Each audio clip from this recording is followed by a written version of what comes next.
A live look this morning at our nation's capital. The federal government shut down now in day 13 with no immediate end in sight. Congress on recess for the federal holiday today.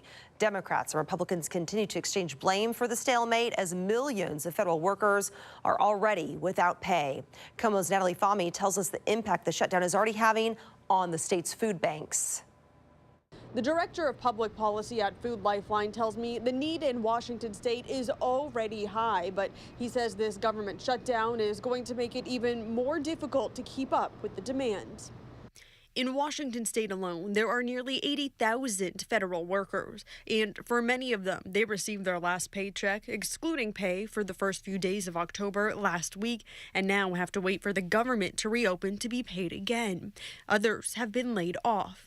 The Trump administration says military personnel will still be paid this week through funds from the Pentagon.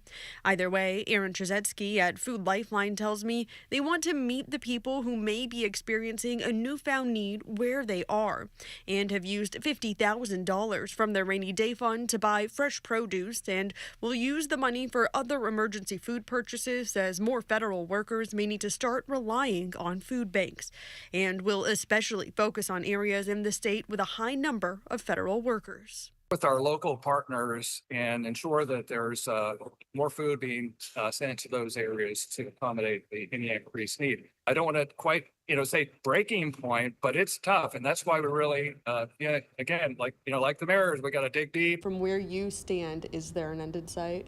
There's not an end in sight at this point. There's a clear way this ends. It ends when Speaker Johnson agrees to negotiate with the Democrats in the Senate whose votes he needs. SNAP benefits should last until the end of the month at least, but if this government shutdown does continue into November, then those benefits will also be up in the air.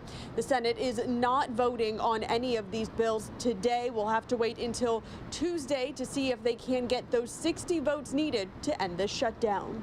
In Seattle, I'm Natalie Fahmy, KOMO News.